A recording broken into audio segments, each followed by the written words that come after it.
What's going on, guys? College Lefty Gaming, and today I have for you guys an event gameplay as well as a ranked seasons gameplay. This latest event, this is a box score. I ended up coming back and winning this one 2-1. I was actually on a pretty solid run here. I got the 30 wins there. I was kind of playing. I didn't really have time to live stream, just kind of playing a game every now and then when I could. Couldn't get it really live stream together for like a couple hours, but I was able to clip a few videos and make this one. So here we're going up against a pretty good opponent. This is 10 wins, moving towards getting 12 win diamond, which I haven't been able to do yet on this event. This is the first event where I actually haven't got 12 wins on it. I'm not sure why that is. Just haven't been playing as great. But here we get a nice double in the later on, like second inning or so, with Albert Pujols to start it off there on the guest pitch. I'm not a really big fan of the guest pitch, but I realized that I had to use it in order to get a good run going if I wanted to, because everyone else was using it against me. So yeah, we're gonna get another double here with Paul DeYoung. Try to stretch it to third there on a weird bounce in right center field. And at this point, I'm feeling pretty good about this game. Up 1-0 in the second inning, nobody out, against a pretty good opponent, Mr. Chili, World Series player. He's got a pretty solid team as well. As we rip another double into the gap there, Yadier Molina gets in, standing up, and then we have Ozzie Smith up here guessing for a knuckleball. And here's a kind of a crazy play. He tries to get the out at home, which I definitely would have been out, and then throw canceling flip right there. What a weird play. But we're gonna see some more weird plays coming up here pretty soon. Darren wanted to show I got a nice steal there with Ozzie Smith, and this is the Stan Musial bronze card, who's actually pretty good for a bronze card, 74 overall. I've gotten one of the missions done with them after collecting the bobbleheads and everything. Got the RBIs, but I wasn't able to get all 25 hits yet. That was just too much to get in the event. I do plan on doing that grind though, and since I did get the third bobblehead, I will be on my way to the second part in unlocking the gold Stan Musial. Here's a crazy check swing. Pedro Alvarez beats it out and then rips a slider that's inside off the plate for a ball. He rips it down the line. Pujols can't react. Schwarber runs into the left field wall, allowing him to get to third there, second and third, with nobody out. And Stephen Vogt, I'm like, all right, I got to try to get a jam shot. It would probably be smart to walk him, but here we're going to get, I don't even know what to call that. That's like a perfectly placed, jammed, broken bat bunt right over the pitcher's head. We bring in Steven Wright to try to do something to mix it up to try to get an out here. We get the perfect play, and he's too fast. He's too fast there to beat it out at first. Can't get the double play. And this pitch, it was a great pitch. I'm like, word, I can get out of this. 3-1. I'm like, okay, this is exactly what I needed. A fly ball right to third base. That brings up Andrew McCutchen, and Ozzie Smith should get that, and he just goes right under his glove. I don't know. I don't think I could have really done anything differently to get that ball. It just was one of those hard hit balls up the middle. He just couldn't quite get there. And on a 1-2 pitch, I believe, a knuckleball low and away, he crushed it. Just absolutely crushed it for a grand slam with Kyle Schwarber. Pretty much putting the dagger in this game. I'm just thinking to myself, all right, try to chip away. Anything I can do to come back. Later on in the game, Javier Baez, guest pitch, fastball up and in, gone. 2-run shot puts us within one. And yeah, here's another good opportunity with one down. And look at this play by Mr. Chili in his Pirates uniform. So that was an unbelievable play by his first baseman. Unable to get the dub there, so our run is cut short at 10 wins. That was the closest I got to 12, but I did get the Andrew McCutchen there and that extra bobblehead. So I show you guys how I have the next mission unlocked. 25 hits, 3 RBIs the 3 RBIs is complete. 22 more hits, and then one more bobblehead, and I get the gold player. So something to keep in mind. Hopefully you guys can get 30 event wins in this event.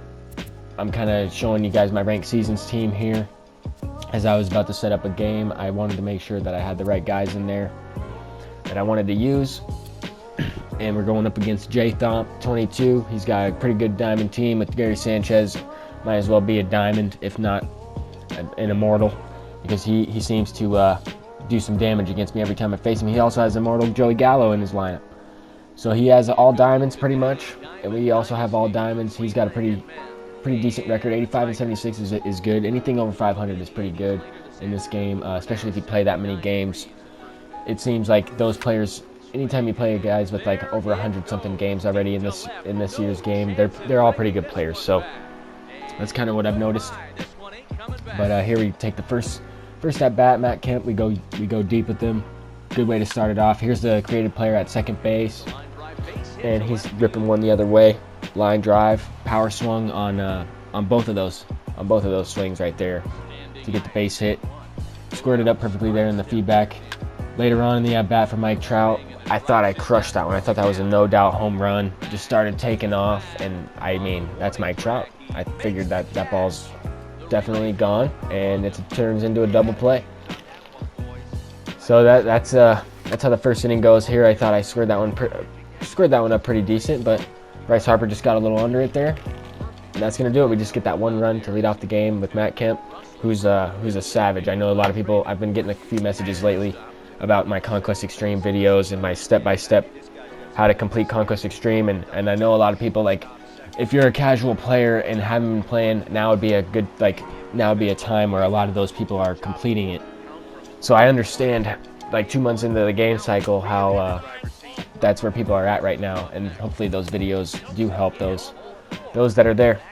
But here he couldn't, like, really just couldn't find the zone. He kind of walked two guys, setting it up perfectly for Albert Pujols, who's my 8-hitter, which I really like using him as the 8-hitter. I kind of want to get Chris Bryant or Nolan Arenado to play third base, but the Albert Pujols is really good. Here I tried to do a suicide squeeze, and he almost gets a crazy double play with Manny. He had Manny Machado playing third base, and Manny Machado has a hose. He almost threw Saberhagen out on that bunt. But yeah, we were able to keep this guy off balance. This Saberhagen's really good. He has this pretty good breaking curveball. Throws it about 81 to 82 miles an hour. He's got a harder slider at like 88. And that goes really good with the fastball. Comes in at 95. It really gets on you. Like, I faced the Saberhagen one time, and I was like, man, I really got to get this card. I immediately did the career arc. And this one, I mean, Albert Pujols, he's a good player. He's a good fielder.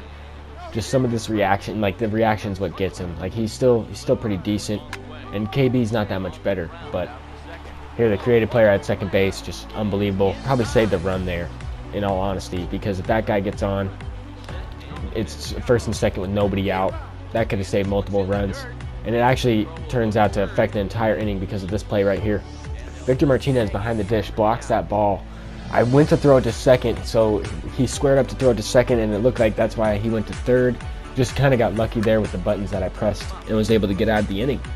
Right there with the pop fly with Joey Gallo. So definitely a series of events that changes the momentum of the game. Even if I don't score, anytime he gets a few base hits and we get out of it, definitely changes the momentum of the game. I don't know if that has anything to do with it, just because it is a video game, but I'm not sure.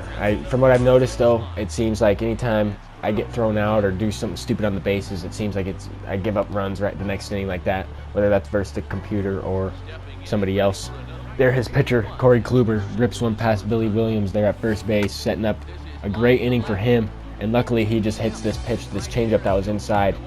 Luckily, he just hits it right to the left fielder. He was really sitting on that pitch. And here we get him with the curveball. Gary Sanchez. Very crucial situation there. Got another runner in scoring position there with Mike Trout. Bryce Harper comes up and hits it to second base. He throws it away. First baseman throws it away over third baseman's head, and we score a run there. So no, I don't know what he was doing right there. Probably wouldn't end up scoring that run, but I don't know. So we're able to go up by 3 there. Brings up Albert Pujols in the top of the 7th inning, a 3-1 count, looking for one pitch to drive, and we get that pitch, and we hit a no-doubter, just a regular X swing, and Pujols just has really good contact with around 80 power. So anything that you square up with him is going to be hit pretty hard. I do hit a fairly decent amount of balls to the warning track with him, though. I have noticed. But here we're moving later on into the game. Bottom of the 7th inning. Saberhagen's got a pretty decent pitch count at 61 pitches right now in the 7th, which is pretty good. I mean, definitely something to keep in mind as we move along if he is going to get the complete game, because I do have other good bullpen arms like Trevor Hoffman. I have a couple other guys I like using, like that Billy Wagner, Lee Smith. I don't really have him in there all the time because I like Roberto Osuna in the game. But if you guys can see the difference, I'm really working that slider and changeup, curveball combination, trying to not throw too many fastballs, because he does have some guys that destroy fastballs, like Gary Sanchez there, Aaron Judge, Giancarlo Stanton, 3 guys in a row that crush fastballs. So you have to be really careful on when you pick and choose throwing those pitches. And Saberhagen doesn't have 5 pitches, so trying to get the confidence up on these pitches is huge. And that's really what I was doing right here. If you notice, his changeup confidence before this pitch was thrown and crushed off the foul pole in left field, he was almost maxed out. Now his changeup confidence will be about halfway. It'll definitely take a hit. His gold bar that you get from having maxed out confidence goes away from giving up that homer, even though he has the 3-run lead. So it's really like if he was to get another base hit there with the previous batter, I probably would have went to Trevor Hoffman or someone out of the bullpen. And here I was thinking the same, like, okay, I have 2 outs. And I did pause it and debate on whether to bring in somebody, but the only reason I didn't was because I know Tulowitzki doesn't have the most power. He would have had to hit 2 homers in a row to win that game, or even to tie it. So Brett Saberhagen does get the player of the game. 9 innings pitched, 7 hits allowed, and strikes out 6 guys, gives up that 1 run. Gary Sanchez just takes me deep every game, it seems like. But yeah, this guy was a pretty decent opponent. He wasn't as rated as high as I thought he was. He was only at 869. But we move up to 836 in the ranked seasons. I'm trying to get to World Series. I wanted to show you guys again my event rewards. That's gonna do it for this video. Guys, thank you guys for watching. If you enjoyed, leave a like, comment, and subscribe. If you didn't enjoy, leave a dislike and comment down below on why you did not like the video. That would help me out a lot. Thank you guys. Have a great day. Peace out.